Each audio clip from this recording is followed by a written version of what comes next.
Fantastic. So hello, my name is Vasilios Kosmakos. Today is August 17th, 2022. I'm here with my coworkers. Angelica, McGee. Adolfho, Romero. And today I'm speaking with... Cindy Locklear. Fantastic. So if you can just tell me a little bit about how old you are, who your parents are, that type of thing. So I'm Cindy K. Locklear. Grew up here in Pembroke most of my life. I'm the daughter of Jidor Locklear and Joy Locklear, who are both educators.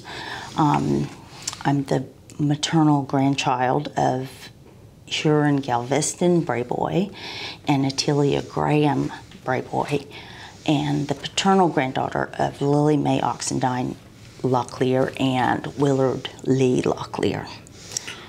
And so you seems like you have a really rich family history, which I'll come back to in a second. But before we do that, would you mind just telling me what your position is in the community? I am a retired teacher, and I moved home to live with my mother, who's 84, and has not slowed down a bit. She thinks she's 70. But I work with the town of Pembroke Parks and Recreation. I was a physical education teacher prior, so it kind of rolled right into it. It was the perfect job for me. So in my community, I'm known most for my basket weaving. Oh.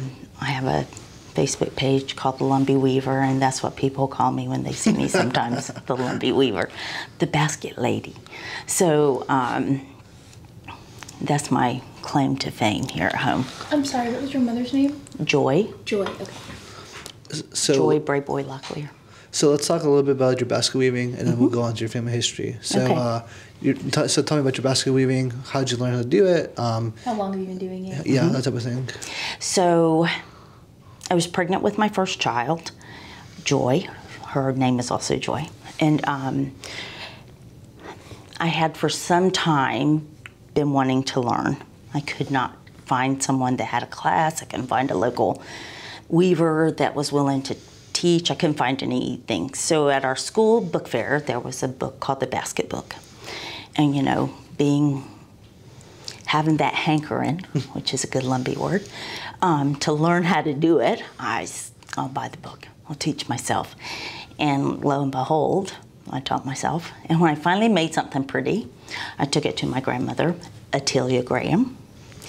And she said, she looked at me with a little funny look in her face and said, well, that's in your blood.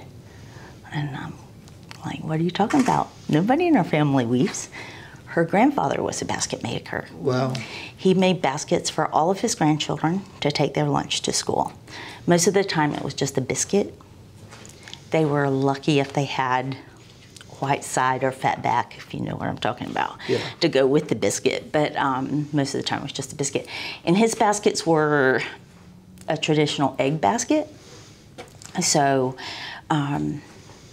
when I found out that this was, you know, part of me, I decided that I needed to continue. And my focus became working baskets, baskets that people would use to gather, store, use on a daily basis. So weaving became really important so that I would carry on what had been passed down to me through the blood of my great-great-great-grandfather, Alex Chavis. And it just became a huge part of who I was. And probably 15 years later, I found out that one of my distant cousins had the basket that he made for her grandmother. And I got to take it with me to the Smithsonian for Lumbee Days and share with people that this was the basket he made, and touching it was like, it was pretty powerful, you know, knowing that it was something that he had made and my hands are touching it too. So it was really a profound moment for me, which again made me feel like I needed to continue this journey that I'm on with basket weaving and sharing my story with people, and knowing that it was part of my history and part of where I come from and who I am, that I was continuing this little family tradition. So that's my story. Weaving has become a huge thing. I tell people when I do some things, they'll ask, so are these materials local? Do they grow here? And I always tell them no, that I'm not the sheep shearer. I am the weaver. So I use contemporary materials, which is basically reed, similar to what you would have put in your clarinet or your saxophone when you were in band in junior high. And it is very pliable. You wet it just like you would anything else, and it's very pliable and easy to use. I so wish I was doing it right now so you would be able to see some of the process. But I'm sorry, you said a reed. Is that a organic material? It is an organic material. It's made from a vine that grows apparently like crazy in Indonesia. Okay. So it is man recycled, trimmed, whatever they do to it, and that is what I use. And it's really cool. There's this great Facebook page called the Social Distance Powwow. Have you heard of it? No. Check it out. It's really cool. And a lot of artists share their work, and it's really neat. But one of the artists shared a basket, and he called the materials contemporary materials. And I thought, that's what the word I'm supposed to use is contemporary. It's not just because it's not something that grows locally or grows, in my yard. So, but of course, Alex Chavis did not use contemporary materials. He used, most likely, from looking at that particular basket, it was most likely some river cane, which was at the time pretty abundant. Yes, on the riverbanks of the lumber, but chemicals and overuse of our water has made that go away. So. Yeah, so discuss that difference a little bit more. So he used, you said, what type of cane? A river cane. River cane. Which is kind of similar. So when you think about bamboo, you shave it down until it has a smooth side, and I wish I had some stuff here so you could see, but we'll do this again tomorrow, okay? Yes, ma'am. But it's a very flexible material, very porous, and so is river cane. So you look at it and you think about what bamboo might look like if it were, the green was scraped off and you kind of got down to where it was all white. So the river cane must have looked the same, because looking at that, you could see the little porous holes in his basket, in the little strips that he had used to weave in and out of the sticks that he had built to make his. So it's just a really porous material, which is very similar to the porous material that I use. So, kind of discussing, so now kind of going into your family genealogy, you said that I think your maternal grandfather was a brave, right? Or what was the last name you used? Brayboy. Brayboy, I'm sorry. Yes. Okay. And we really do believe that it could have been mistransferred from Brave Boy to Brayboy, with census takers and documents being, not understood, or sounds not being understood. We think it could have been transferred from that, but we don't have a record of Brave Boy itself. So discuss the significance of that last name. Why is Brave Boy so important? I think my grandfather was the strongest man that I know, and he could do anything. His nickname was Jack because he was Jack of all trades. I mean, truly, he could do anything. He could build anything. He could make anything. He was just the strongest person. So thinking that could have been Brave Boy certainly pours through him. And my mother, who's the strongest woman that I know. Hands down, can manage anything. Also a jack of all trades, and she kind of passed all that down, being able to teach myself to weave. And when we set something up, people go, "Oh, who taught you to do this?" I always go, "I had a good mama." So that's that's kind of the way it is with every generation, I think, based on what you learn from your parents kind of flows through you. And is the surname Brave Boy, is that a Native American last name? Or do you know yes. the origin of that? Yes. I know Brave Boy is a Native American last name. And there's a strong line of Brave Boys from my grandfather's grandfather, who was Tecumseh. And Tecumseh was an only child, from what we understand. And his father, Isaac Brave Boy, is one of the founding fathers of the university. So education's been pretty intense for us as we go down the line. Lots of doctors of education, lots of teachers. My mom and both her sister and brother were teachers. My grandfather did not get to finish college. He didn't get to finish high school because his mother passed, and he had to stay home and help with the babies, because there were babies. I think there were 12 of them, might be 10, but there were a lot of children that were left behind. What university or universities did your family go to? Was it Old Pembroke or? Most went to Pembroke. Okay. Of course, we had some to leave the community and go to Carolina or NC State, but most went to Pembroke. At least started there, and then might have got a second degree from somewhere else. But all of my sisters and I went to Pembroke. My mom and dad, and so my son came for a little while. I tell him he gets to still say he's an alumni, but he didn't quite finish. So, but it's just it's kind of, that's definitely a Brave Boy thing. When we get together, there are some of us, they're more boastful than others, so they like to share that they are Dr. Brave Boy. And you mentioned you said Tecumseh. Mm-hmm. Is that was your great grandfather? Is Tecumseh? That's obviously Native American. Mm-hmm. The name sounds a bit familiar. Is that yes? There was a great warrior, Tecumseh. Yeah. Yeah, I can't tell you anything about him. Okay. And I really am not sure why he was named that.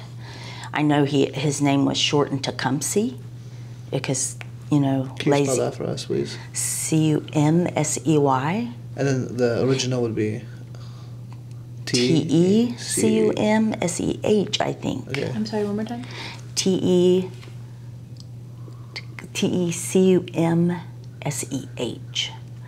So Cumsey was like the lazy English for Tecumseh.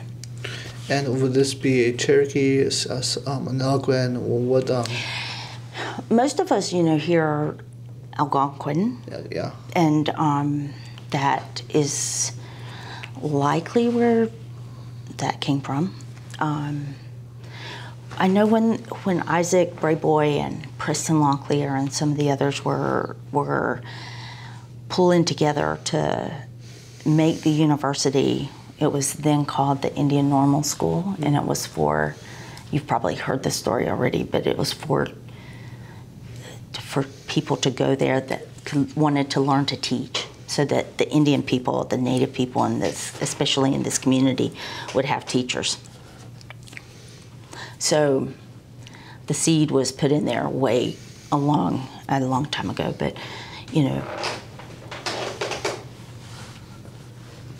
And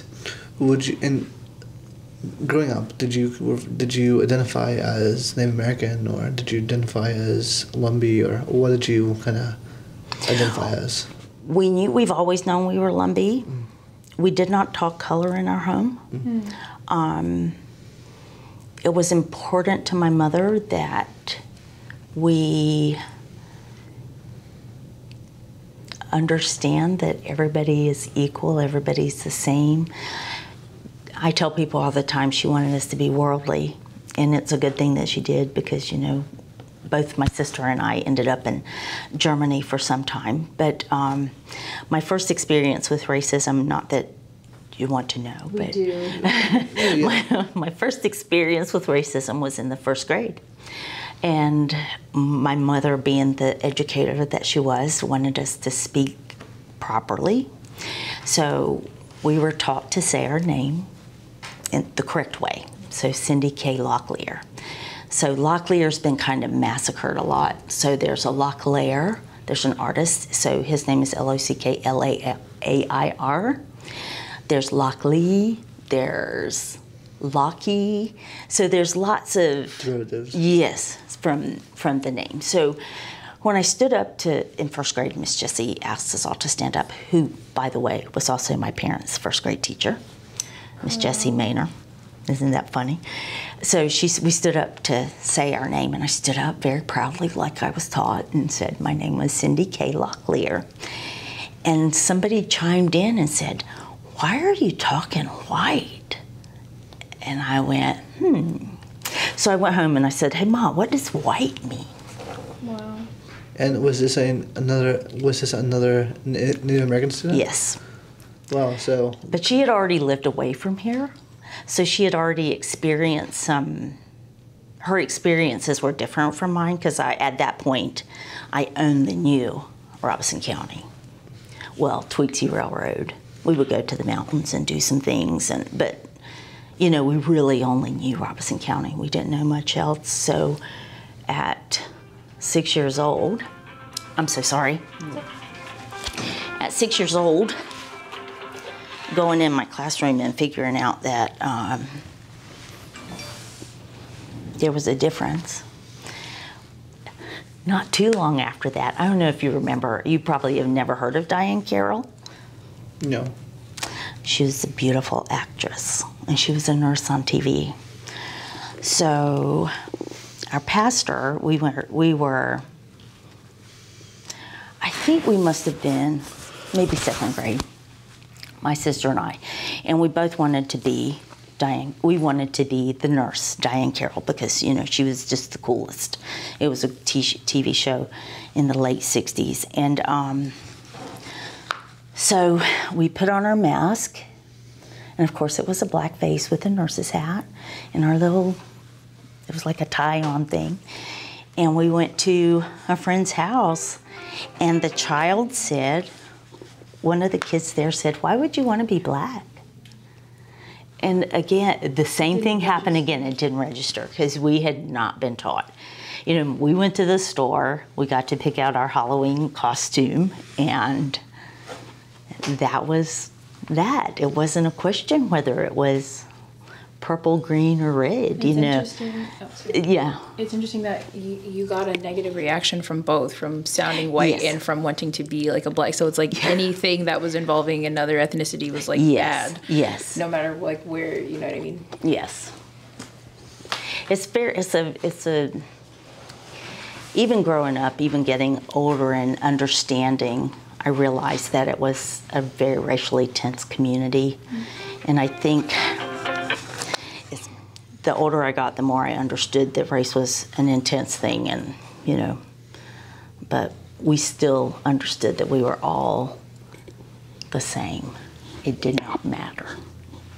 I guess, so a lot of the interviews that we've done, people haven't really described this area as a very racially tense, and not a lot of that ideology here. Do you have any more stories or experiences where you remember feeling like lighter or darker or different things like that, like better or worse, and just different connotations that came with race? I think as an adult, I had an experience with my own sister who I'm sure you figured out by now that we all look different. So I'm much like my father, fair, and my hair's really curly. The Brazilian blowout is amazing. So Both my sisters are darker complected with long dark hair. They look like this stereotypical Indian person, Native American person. So when I moved away, and I was in Onslow County teaching, and my sister said to me, "They don't even know you're Indian, do they?" This was my baby sister. And I just went. I looked at her very intensely and said, "What am I supposed to do? Wear a feather in my hair every day?" You know, because, again, I felt like it didn't matter what I was. It mattered that I was going to be a teacher, and I was going to be a good teacher at that school, and that's what I was there for. It wasn't really about, you know, I mean, when people would say, when I would say, when they would ask where I was from, and I would say Pembroke, they would say, "Oh, are you Lumbee?" Because they would know about the history of our people here. So, and I would always say, "Yeah, I'm a Locklear." You know, I was a Locklear. So, yes, even from my own sister, I got a little bit of that. So it just depends. And, you know, like I color my hair blonde because it's really gray. Because I wanted to be different. But I don't know, it's just sometimes it's kind of intense. So despite kind of race or color not being, you know, a big factor in the way you interpret the world, you know, identity has different ways of showing. So history or culture, whatever, basket weaving. You know, how did you still feel connected to your roots as a Lumbee? You know, kind of, were you able to kind of break race from those other factors I just mentioned? So did you still kind of like identify, or did you still practice certain things or do certain things? You know, did you still have a connection to that culture? I would say yes. Even when I moved away, we would attend powwows that were close by, or work on something specific that we, you know, like a basket that my daughter wanted. She wanted a basket that she could just slip her phone in and some cash.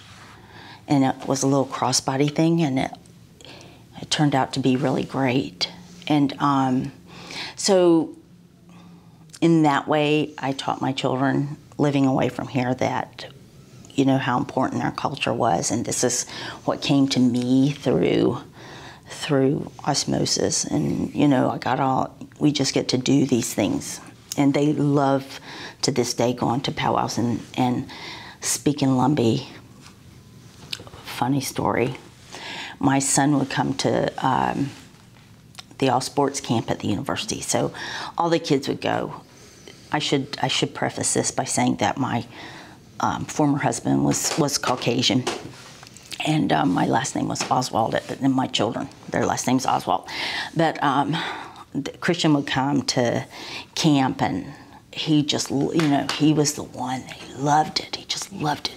And he would come home and he'd say, "Mom, what did the boys mean when they say son?" And I would say, they mean that was really good. You know, like son. And so the next day would come home and ask me another word, like shine. And I would say, kind of like, they're not sure they believe you or not, like shine. Is that Lumbee vernacular, or it's just? Or is that just Southern vernacular? It's just a Lumbee thing that people do. Yeah. Okay. It's a Lumbee, these words that people use to replace other words, but just and it just is. It's just so cool, because it's like my kid's coming home and he's going, "Mom, what do they mean by shine?" So when we're driving home, we would always go through, there wasn't a really good way to get from Swansboro to here, and we would go through White Lake, and there's this long stretch between Elizabethtown and Lumberton, and when you get to a certain part, there's a sign that says, "Welcome to Robeson County, home of UNC Pembroke." And he would roll down the window, and it was like this, believe me. He would go, "Shine." So it was always, it was always such a treat to come home and be among my people and get to tell my story. And can you give us a couple more examples of that kind of that kind of stuff? Yeah. Well, like when I said I had the hankering, that's my favorite Lumbee word. That's my grandma Bray Boy's word. She always said hankering. I got the hankering for a piece of pound cake. I didn't realize that was a Lumbee word because I've used that before. I'm sure. But I mean, not many people use it. Maybe you're a Lumbee dude. Yeah. Not many people use that word. But hankering is a good one. Got to mighty. Have you heard that one today? No. Got to mighty? No. Let's see if I can put it in a sentence. God almighty, that was the best pound cake I ever had. So watching my kids go through this and learn these words and understand them has been it's been really cool. It's been really cool. So to kind of go back to your basket weaving a bit more.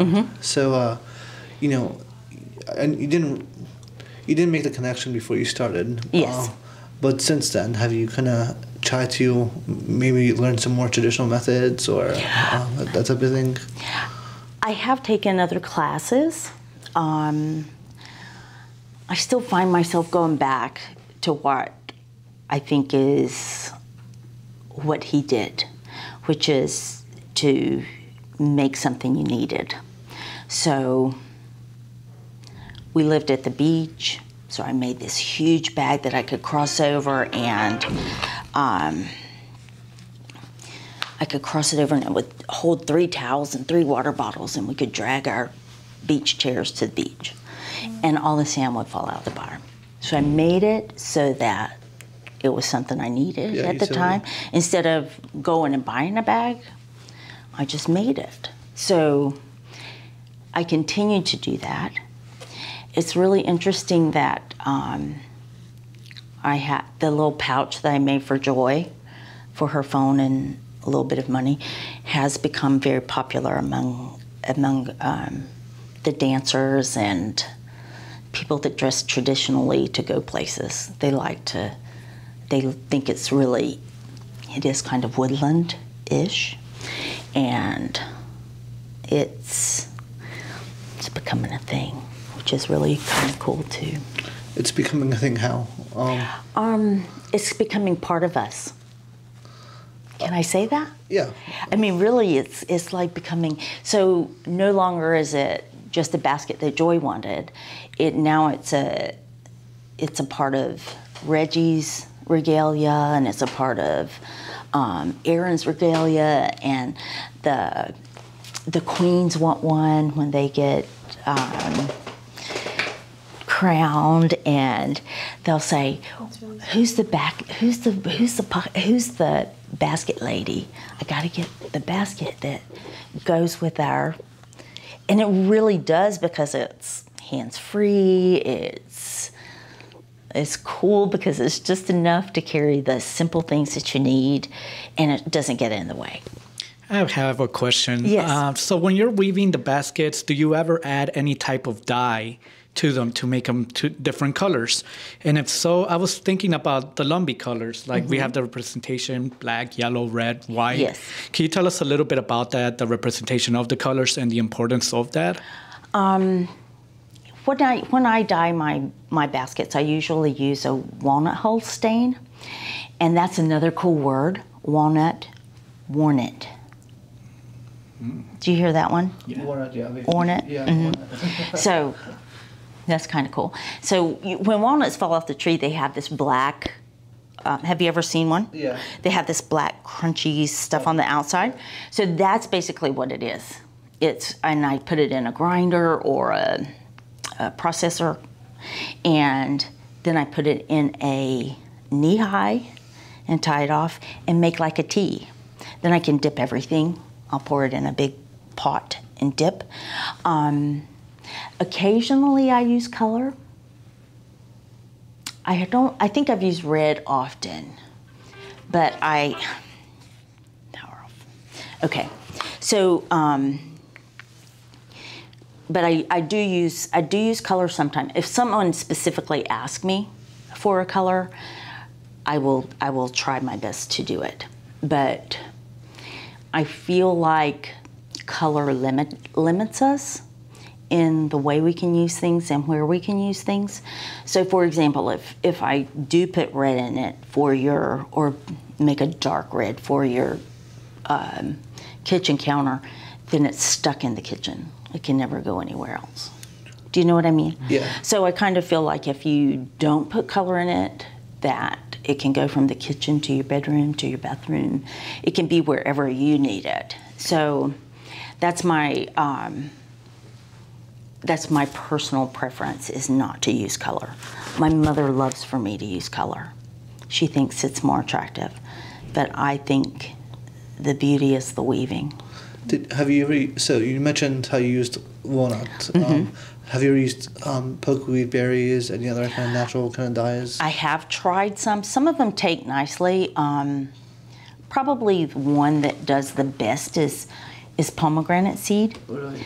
Oh, I have a good story about that. Yeah. But pomegranate seed gives you a really good color. And there's another thing that prickly pear. Yeah. We have prickly pear that grows around, and that gives you a super cool purplish kind of color. Wow. But my pomegranate story, so as a child, my grandmother had a pomegranate bush, and she would say, run out there to the pump granny tree and get the pump granny. There'd be one or two left, and we would go and get it and bring it in. I was 23 in Germany when I was walking in the grocery store, and they had pomegranates, and I went, I'm 23. I'm today years old, finding out that this is really a pomegranate and not a pump granny. Isn't that crazy? Before you call it pomegranate? We call it pump granny. Pump granny. Pump granny. As if it were by the pump that pumped the water in the house, but it wasn't.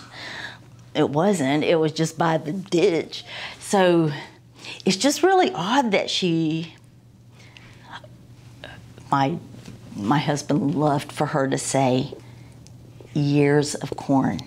She would say, go get me 5 years of corn. And we would all laugh because, that was Grandma. One I've heard is, like, instead of saying retired, it sounds like that word. Yes, yeah.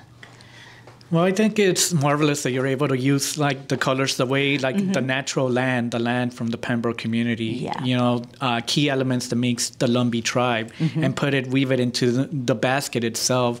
So it's like not only are you carrying, just the basket for a full purpose, but you're carrying the elements around that surround the area with you. Yes. I think that's powerful and quite, I think it's quite powerful in a way to remember the Lumbee tribe or just know your origins a bit. Could you tell maybe a little bit about the process itself on when you're weaving it that makes it unique as opposed to other maybe weave making baskets, or is there a specific way that you're creating it?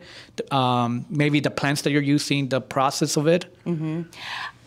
I'm not sure if there's anything unique to it, simply because I know what I read, that I soak things and, but I think the coolest thing is when I make something or design something that was not before. So, like the pouch, that was totally Cindy. Let's see if we can figure this out so that it works for us. So I wouldn't say anything is unique about the weaving process. It's very similar to anything else. You can sit down and make one basket, then you can make 100 different baskets.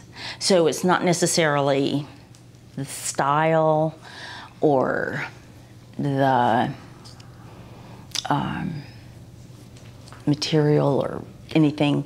Mr. Jacobs, Clyde? Mr. Clyde. No, Mr. Cleveland. Mr. Cleveland Jacobs was a basket maker, and he was blind. Has anybody talked about him? No. I did try to get, he was much older when I when I first figured out I wanted to do this, he wasn't in the way that he could teach me or help me learn, because he was very old at the time. But he was blind, and he made egg baskets. That was his thing. And everything was an egg basket. That's all that he made. And I thought, and I take from that is how I should be. I should find my niche and stick to it, you know, and just, so when I weave, it's a method, but it's similar method to anybody else's. Okay. Do you ever go to powwows and sort of display them, sell them, or I don't know, like, do you participate in that? And yes, I do, especially locally. Locally, okay. Especially locally. Lumbee Homecoming, the Lumbee Tribes Powwow at the Culture Center. So I get to work in the living village, we call it, for the powwow, and so I get to demonstrate a lot. I'm asked a lot to go to schools, and so I try to take a little bit of time off during American Indian Heritage Month, and I do about a school a week, so that kids can have the opportunity to see somebody working. Because it's certainly not a common thing, so I don't think it's something you get to see often. So, describe how the Lumbee community has changed in your lifetime. By any means, so racially, kind of priority-wise, you know, that's what do we think is best? I think the thing from living away for 20 years and moving back home. That's right. And where did you move to? I was in Onslow County, near Camp Lejeune, North Carolina, and then coming home and being away for 20 years, and then coming home and seeing what I see. So, for example, I might have been the racist at this point, because my nephew was playing soccer at Lumberton High School, and we went, and I said, what is going on? I never seen so many Indians at Lumberton High School, because it used to be, there weren't many, if there were any, just like there weren't many white kids at my school, at Pembroke Senior High School. So it was just it was very different. So I think what has happened is we've been empowered in many ways. So we're making choices to try to make things better for the families, to try to, you know, making choices for our children, whether it's going to college or going to a community college where you can learn a trade. But things are happening. It's really kind of interesting. It's just exploding. We're just everywhere. You go everywhere. One more story, I promise. No, by all means. So when we were in Germany, I was on the bus. There was a little bus that went out to all the little villages and would bring you to base. So I got on the bus one day, because I always took it in. I was a teacher assistant at Mannheim Elementary. And there was a lady in front of me, and she was talking. And I went, she's got to be from home. You know how you can pick it up. She had to be from home. And so I leaned up and I said, excuse me, ma'am, where are you from? And she said, Saddle Tree, North Carolina. And I went, I'm from Pembroke. Now, mind you, Saddle Tree is not a town, it's a community. But I knew Saddle Tree because, you know, I grew up here. So I always think that's funny that she said Saddle Tree, North Carolina and not Lumberton. But I don't care where you go, you will run into a Lumbee.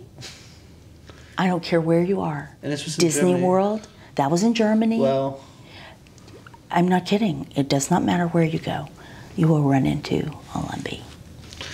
We are everywhere. and I think that kind of goes well into my next question about federal recognition. So it's like, I mean, the Lumbee is the largest tribe east of the Mississippi River, 8th largest tribe in the entire country, and yet it's still not recognized federally. But despite this, right, despite not getting a lot of those funds, the community has kind of prospered in a lot of ways. You know, you guys have done a lot more than most people have a lot more resources from the way I see it. You know, discuss how federal recognition or the push for that has would change the community a little bit more.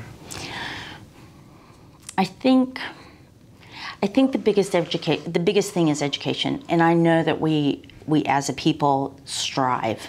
You know, UNC Pembroke is for the Indian people, or it was, you know, for teachers to learn to teach Indian children. So I think having the opportunity that some children might not have would be incredible.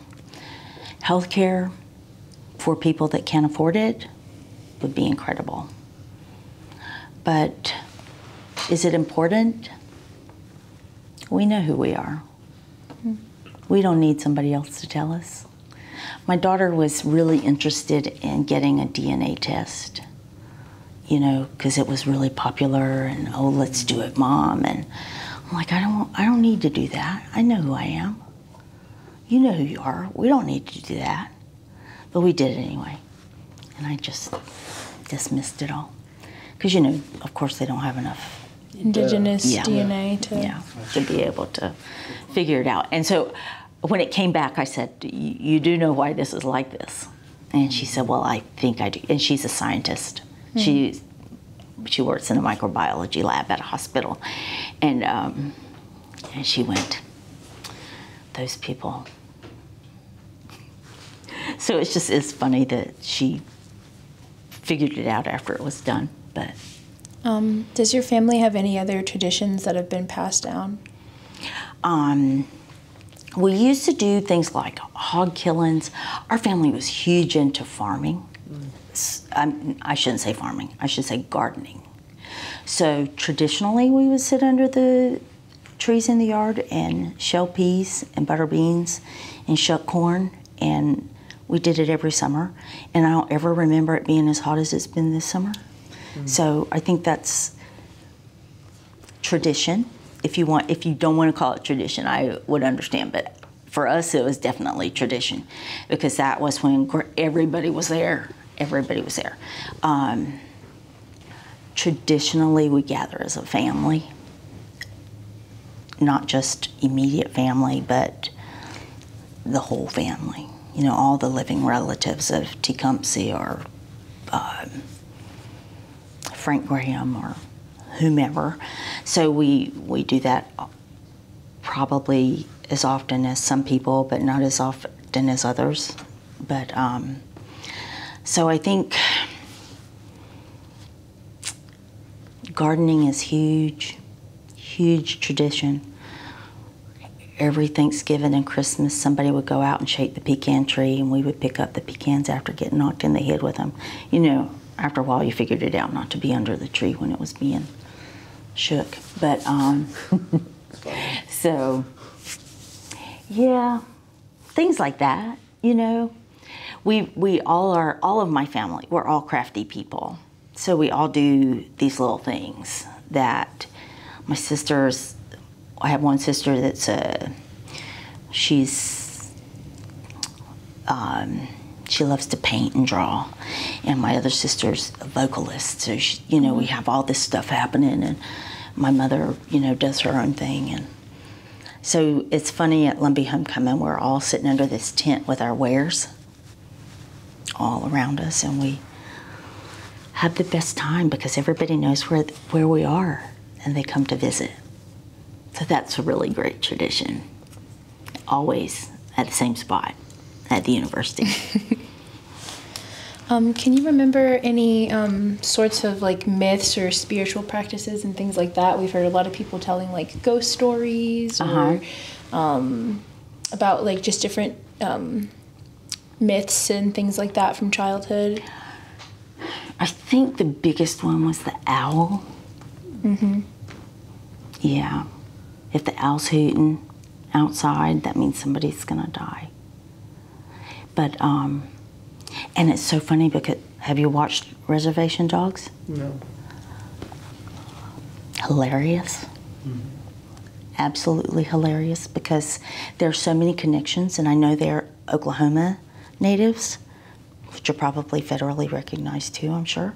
So, you know, but the connections I was able to make was incredible. And the owl was one of them. That's the reason I thought of that.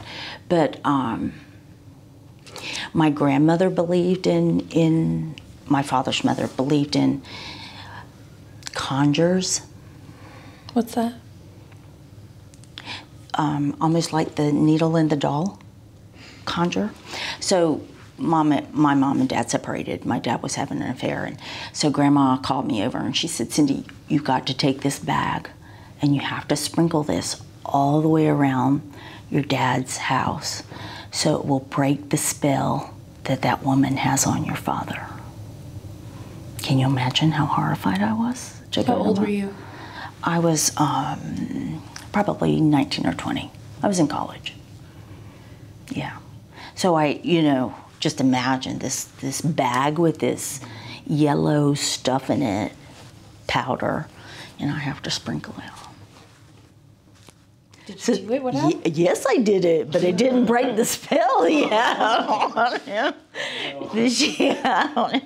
But I didn't dare defy my grandma because, you know, she was funny. She'd straighten you out real fast, for lack of a better way to put it. So, do I believe in that kind of thing? Sometimes. I think karma definitely is a real thing, but for real purposes, I think we didn't necessarily practice those kinds of things in our home. We did go to church on Sunday. We were United Methodist. Grandpa was United Methodist, so we had to be United Methodist. And it's real cool that they accept us as Native people, and the church as a whole accepts us as Native people. And we go to Native American family camps, and they have a whole thing on Native Americans. And wow! So it's really a good thing, I think. So, but I think that's probably it with the spiritual side of things, as far as like mythical. Like, yes. If you could talk to yourself as a child, or as just a younger version of yourself as a teen or early 20s, what advice would you give yourself? Be you, little girl. And that's the truth. Because, you know, after you figure it all out, then you're not sure anymore. No, that's funny. You know? All of a sudden, you're in this world where all this stuff is happening, and you're not sure what you're supposed to do. Just be you, little girl. That's what I would say. So, I'm trying to think. I had a question in my mind. I'm just trying to word it. Do you have anything you want to add, Adolfo? I think just going back to your younger experiences as a child, would you go fishing? Would you go on the water, swimming, pool? Yeah, Yes. what would you do for fun activities? Yes, we definitely would go fishing. My father was an avid hunter, so we often ate squirrel and rabbit and dove and quail and you name it, deer, turkey. So we grew up.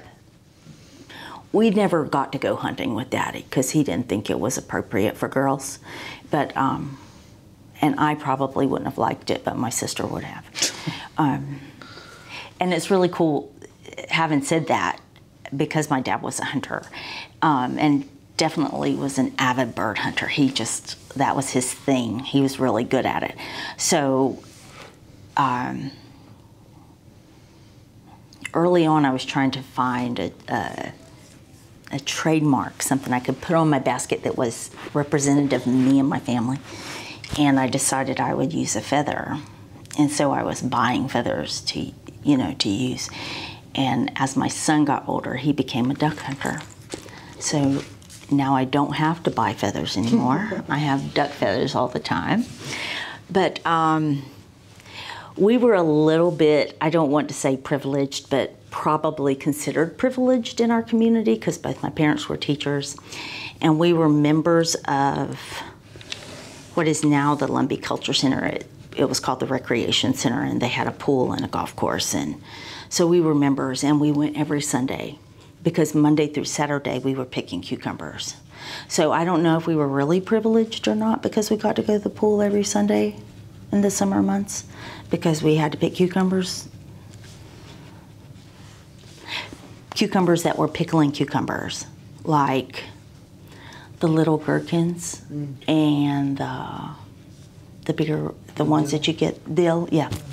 We sold to Mount Olive.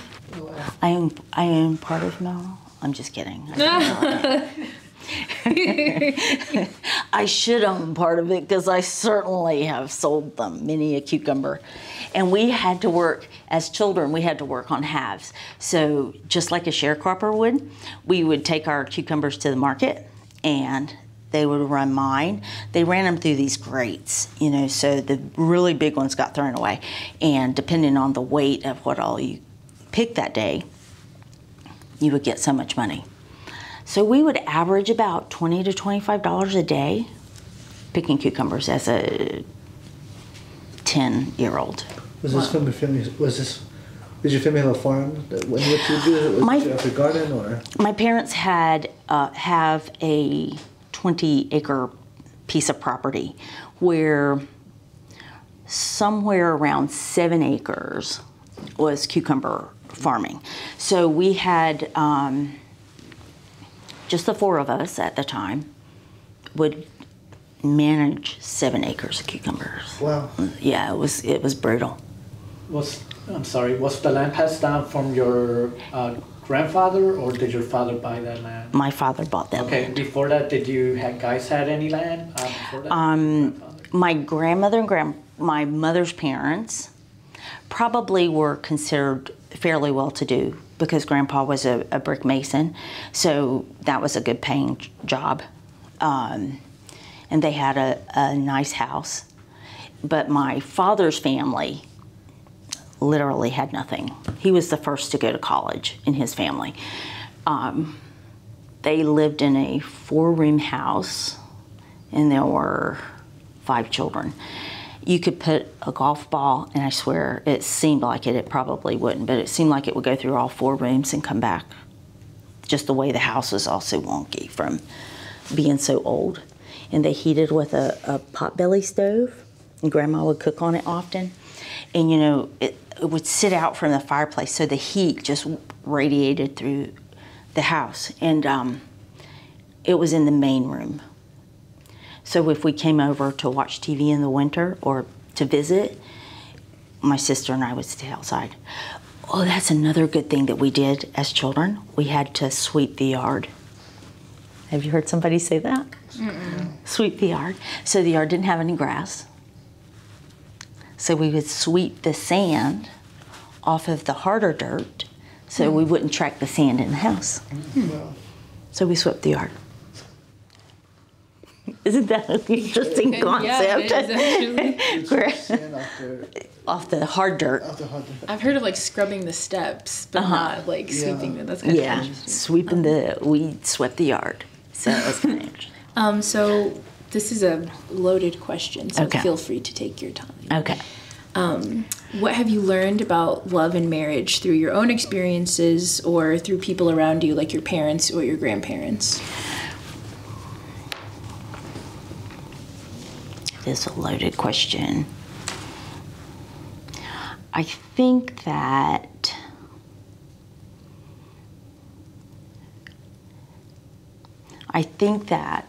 number one, marriage is too easy. And I think that divorce is too easy. Mm. Do you know what I'm saying? It's too easy to go get a license and get married. And it's too easy to break it off. Even though in North Carolina it's a 1-year process, I still think it's too easy. And we so take it for granted. But even after, you know, having 2 strong grandparents that were together all of their lives, and then experiencing, and I think, I'm not 100% sure, but it felt like we were the very first kids that had divorced parents, you know, in our community, in our circle of people. And then going through that as an adult was pretty devastating, because I just kind of thought, you know, I had it right. But it was hard, but stronger I became. What kind of things do you think you learned from your parents' divorce? It can be just about life in general, or about you know, approach to things, or. I learned that I needed to be self-sufficient. So being self-sufficient became more important, and that I was 16. So I knew I needed to go to college. I knew I needed to have my ducks in a row, even though I didn't really. But yeah, I knew I needed to be self-sufficient. I couldn't depend on someone else, even though I did after some time in my marriage. But yeah, divorce is it's just too easy. It's too easy to go get a marriage license. It's too easy to get a divorce. I think you should have to go through processes. Discuss the perceptions of those two concepts within the Lumbee culture. I mean, so it's a pretty Christian, you know, environment. You know, depending on how strict you are, it's either more or less accepting. So, community-wise, I mean, how is that kind of seen? Is it taboo? Is it not taboo? I think now it's really normalized. Yes. Yeah. Yeah. I think, you know, when I was a kid, it was just intense, because, you know, you knew this was happening. And it was really interesting that my dad never divorced my mother. And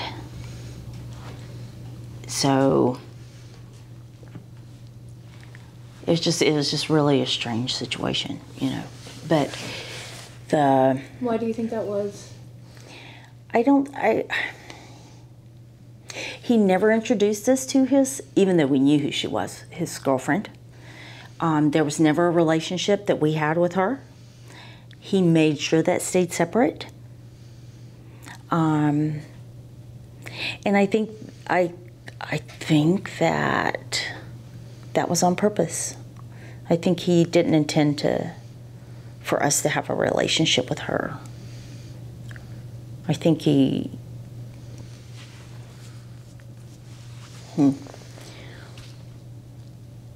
I just think he just didn't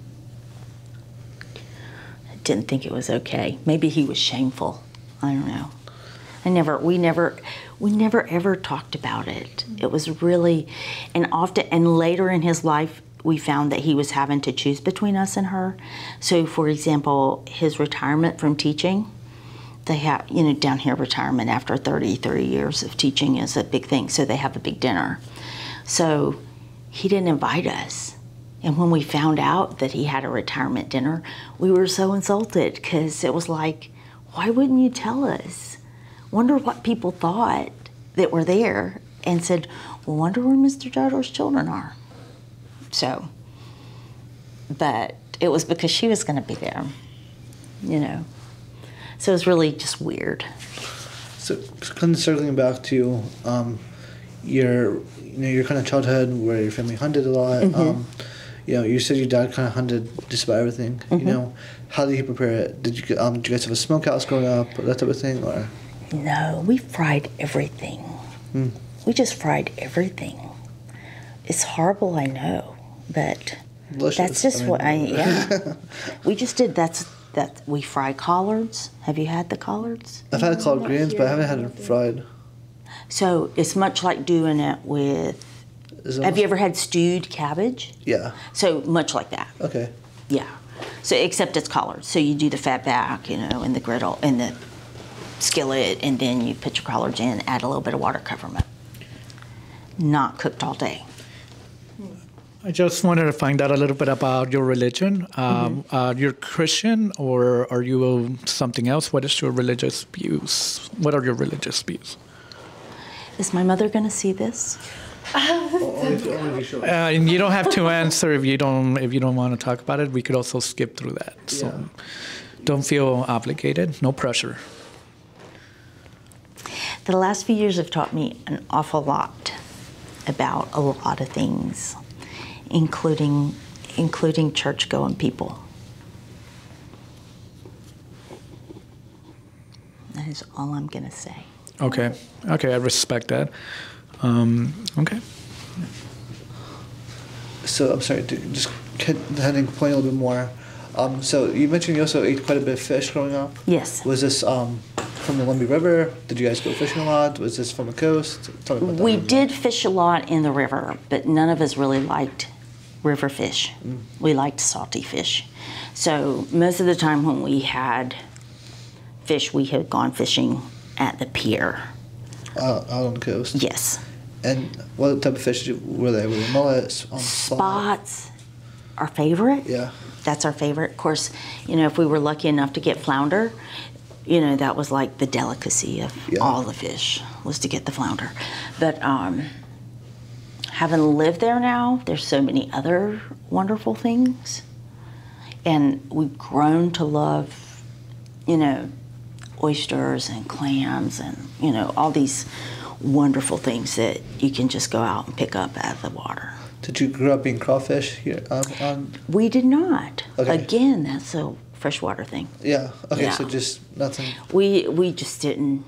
We just never liked it. Grew a taste for it. It was it was not. And I guess even if Mom salted it, it was still not the same. So when she cooked it, so we were kind of a seawater. Yeah, there's definitely Even difference. brackish water was okay. Yeah. Because, sometimes you can catch, spots sometimes in the brackish water and crappie. But we were definitely saltwater people. Yeah, I'm a fishing guy, and so I totally understand the difference. Yeah, freshwater is a bit. I know saltwater just kind of has a different vibe to it, right? Yeah. And then, kind of going off those types of questions, did your mother or grandparents ever talk about any medicinal recipe? Kind of like. Yes, some cool things like grandma, not my mom's mom, knew somebody that could blow the fire out. Fire blower. Yeah, that was just, I never had that experience, but grandma would make things like with apple cider vinegar that we would have to gargle with when we had a sore throat, and it was always a concoction of some kind, like the apple cider vinegar mixed with maybe a touch of honey and something else. Lemon, right? Maybe. Yeah. But she always did something interesting, and she always had aloe plant for when we did get burned, because that was the go-to. Trying to think if there was the Cabbage big one. leaf, maybe. No. No. Okay. Yeah, everything seemed to be throaty. I think we're a lot with the pine trees. Yeah. I think it gets a lot of. So it always seemed to be a throaty thing. She used Vicks salve a lot. I'm sorry. Vicks. Yeah, Vicks. That you can still buy. You put it on her chest. That was our favorite, because then it just opened everything up. So, your dad did love hunting. Did you do any foraging? So, do you get any dandelions, any beautyberry, etc.? Blueberries? We have blueberry bushes. We have kind of like an orchard. It's a little bit overgrown lately. But we used to go, because blueberries, stuff like that is really abundant within a 30-mile radius. So we would go to blueberry farms and strawberry farms and pick things. So we didn't necessarily go in the woods to forage, because you got red bugs. What are those? Are those ticks? Or? Chiggers. Chiggers, okay. Yeah. Okay. So cool. Sorry. So tell me a little bit more about your garden. So obviously, you guys had the big farm and had the cucumbers, but you also said that several of them that your family had a kind of home garden. Yes. What did your mother grow? We always grew peas and corn, squash, cucumbers. Well, we had a separate section for the house cucumbers. Butter beans. Do you have any specific memories associated with particular times of the year, with the garden? So, for example, different plants are harvested? Or? So we always waited until after September 1 to plant the collards. Because Grandma would say the dog days of summer are over. So now we can plant the collards. And we had to wait until they got frosted on to eat them, to harvest any, because that made them sweeter. The frost? Interesting. It certainly softened them. Yeah. Yeah. And I'm not sure what was my favorite. I think harvesting was probably my favorite thing. I was not much into the planting thing. Because, you had to walk behind the tractor. So out of the, I'm sorry, you said 50 acres you guys had? No, 20. 20 acres. 7 acres of that was cucumber. What were the other 13? Woodland. Well, there's woodland, and then there's a couple cleared acres. We have a little branch running through. So we had... a branch stream? Yes. Okay. So we had a place we raised hogs. So we at any time would have 100 little piglets running around. Oh, wow. And so we had hogs all the time. And we would take them to the market and to the slaughterhouse. And they would dress them for us because we didn't do it. But my favorite season, I think, is fall, because all the good food is in fall. Grandma, when we would go to the market with the hog, there were specific things that had to be saved. So Grandma Locklear would make the liver pudding, which was incredible. She was the sage queen, so she would put sage in everything. And when she would make the sausage, it was always the best. And Miss Chapel down the road would make the souse meat out of the hog head and brain and ears. That was not my favorite. But yeah, so there were all these, and then we would have the big wash pot with the cracklings and the sweet potatoes. What are cracklings? Pork skins. Okay. Except they're much smaller, much tougher. Pork skins are like the really fatty part that's kind of puffed up. So cracklings are kind of more like the skin part. I think that's a good way to put it. It kind of reminds me of a chicharron, right? A little bit? A little bit. Yeah. I think I've seen them today somewhere in one of the stores. Yes, probably, because we do have bags. I think it was near the gas station. Or Yes. They sell them there. Yeah. I need to try some. I wanted to try some. Yeah. They look good. Yeah, We should they're buy kind that. of, they taste a lot like pork skins, but they're richer, which means they're fattier. Not bad. Double. Yeah. Yeah. They have a lot more fat in them. Cool. So they're probably not good for your arteries. Whatever. But and sweet potatoes, well, that was one of our favorite things too. So. Do you guys have any more questions? So I think since none of us seem to have any more questions, I want to end the interview. But before I do that, I want to just see if you have any kind of last words to anybody that's listening. Any kind of last statements to kind of the future of the Lumbee tribe. Yeah. I know it's kind of loaded. Request, but I think for my people, we just need to persevere. And I tell people that all the time. We need to just keep going and keep going. We can't disappear. Absolutely. So keep saying what you are. Keep doing what you do. Teach your children about us. I tell people, well, at my school I would always do something with Indian education, Indian heritage, during Indian Heritage Month. But I tell people all the time, you just have no idea what you're missing if you don't come to Lumbee Homecoming.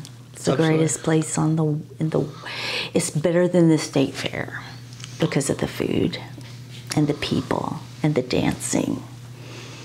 Absolutely. And the love, because we love each other. And then we'll punch you in the face. So I think with that, I'm gonna conclude the interview. Thank you so much for your time and for your story. Welcome. We really appreciate it. You're welcome.